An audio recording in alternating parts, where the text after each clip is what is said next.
Hi friends, పనసపిక్కలు కాల్చుకొని తినడం చూపించాను కానీ కూర వండుకొని తినడం చూపించలేదు కదా. అందుకోసం అని చెప్పేసి ఈరోజు అయితే నేను కర్రీ ప్రిపేర్ చేస్తున్నాను. అది మీకు చూపించాలని అయితే అనుకుంటున్నాను అనమాట. కోడిగుడ్లు, నెత్తళ్ళు, పనసపిక్కలు అయితే వేసుకొని నేను వండుకుంటున్నాను. 3 కూడా కలిపేసుకొని అది ఎలా వండుతున్నానో ఏంటి అనేది వీడియో పూర్తి వరకు అయితే చూడండి. నేను అన్ని కూడా ఒకటొకటిగా కట్ చేసేసుకొని ప్లేట్లోనే అయితే వేసేసుకున్నాను ఆల్రెడీ. ఇంకా నెత్తళ్ళు నీట్గా క్లీన్ చేసేసుకున్నాను. ఇంకా టమాటాలు, పచ్చిమిరపకాయలు, ఉల్లిపాయలు అన్ని కట్ చేసేసుకున్నాను. ఎగ్స్ కూడా బాయిల్ చేసేసుకున్నాను. అది ఎలా ప్రిపేర్ చేస్తున్నానో చూడండి. కళాయి అయితే పెట్టేసుకున్నాను అనమాట. గ్యాస్ మీద స్టవ్ ఆన్ చేసుకొని తర్వాత ఆయిల్ వేసుకొని ఆయిల్ హీట్ అయిన తర్వాత కోడిగుడ్లు అయితే వేసుకున్నాను. పసుపు కారం ఏమీ వేసుకోలేదు, ఇంకా అలాగే వేపేసుకుంటున్నాను.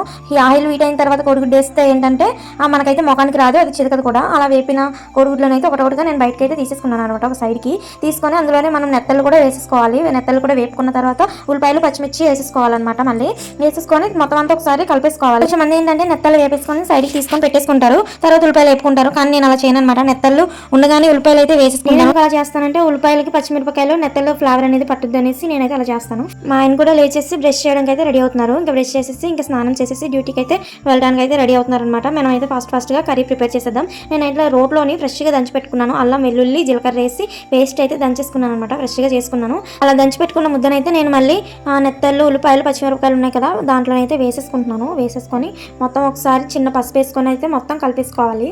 మనం వేసుకున్న అల్లం, వెల్లుల్లి, జీలకర్ర ముద్ద అయితే మొత్తం అంతా పచ్చివాసన పోయేదాకా కలిపేసుకోవాలి. తర్వాత మనం పనసపిక్కలు అయితే ఉన్నాయి కదా, వాటిని అయితే వేసేసుకోవాలన్నమాట. అవి కూడా వేసుకున్న తర్వాత అప్పుడు టమాటాలు కూడా వేసుకోవాలి. టమాటాలు కూడా వేసేసుకుంటే మొత్తం అన్ని కూడా ఒకసారి చక్కగా ఉడుకుతాయి. మనం వేసుకున్న నెత్తళ్ళు ఫ్లేవర్ అనేది అన్నిటికి కూడా పడతాయి అనమాట. అందుకని చెప్పేసి నేను అలా చేస్తాను.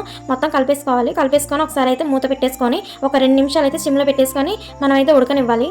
2 నిమిషాల తర్వాత మూత ఓపెన్ చేసి చూస్తే చక్కగా ఉడికిపోయి మంచి స్మెల్ వస్తూ ఉంటుంది అనమాట. ఆ స్మెల్కి మా ఆయన వచ్చేసి నెత్తళ్ళు అయితే ఒక్కొక్కటి తీసుకొని తినేస్తున్నారు అక్కడే. స్మెల్ అయితే సూపర్గా వచ్చుద్ది. తర్వాత మనం పక్కన తీసి పెట్టుకున్నాం కదా కోడిగుడ్లు, అదైతే వేసేసుకోవాలన్నమాట. ఒకటొకటి దాని మీద వేసేసుకున్న తర్వాత కారం వేసుకోవాలి. కారం వేసుకొని ఒక 2 నిమిషాలు అంటే 2 నిమిషాలు మళ్ళీ సిమ్లో అయితే పెట్టేసుకొని మూత పెట్టుకోవాలన్నమాట. అలా చేస్తే ఏంటంటే అన్ని కరెక్ట్గా అన్నిటికి కూడా పడతాయి. ఇప్పుడు వరకు అన్నిటికీ పట్టినాయి కానీ ఎగ్స్ ఉన్నాయి కదా, ఎగ్స్కి కూడా ఈ ఫ్లేవర్ అనేది పట్టుద్ది అనమాట. నెత్తళ్ళు ఇవన్నీ కూడా ఒక్కసారి కలిపెట్టేసుకొని మళ్ళీ ఒకసారి మూత అయితే పెట్టేసుకోవాలన్నమాట ఒక 2 నిమిషాలు.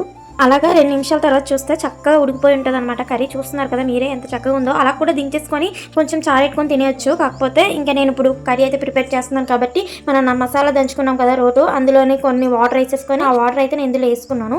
ఎందుకంటే అది కూడా మసాలాదే కాబట్టి. ఇంకా అది వేసుకున్న తర్వాత చింతపండు పులుసు అయితే వేసేసుకొని వాటర్ కూడా సరిపడా వేసుకున్నాను. తర్వాత వచ్చేసి మన కారం, ఉప్పు అన్ని సరిపోయలేదో టేస్ట్ చూసుకోవాలన్నమాట. టేస్ట్ చూసుకున్న తర్వాత సాల్ట్ ఏమైనా సరిపోతే సరిపడ్డ సాల్ట్ అయితే వేసేసుకోవాలి. వేసేసుకున్న తర్వాత ఇంకా మొత్తం అంతా మూత పెట్టుకొని అలా సిమ్లో పెట్టేసి వదిలేస్తే అదంతా దగ్గరికి అయిపోయిన తర్వాత మన పనసపిక్కలు, నెత్తళ్ళు, కోడిగుడ్ల కూర అయితే రెడీ అయిపోద్ది. మరి ఇప్పుడైనా సరే మీరు ఈ రెసిపీ ట్రై చేయకపోతే ఇప్పుడు చూసారు కదా, ఇప్పుడు చూసి తప్పకుండా ట్రై చేసి ఎలా ఉందో కామెంట్ చేయడం మాత్రం మర్చిపోద్దు. ఉంటాను ఫ్రెండ్స్, బాయ్.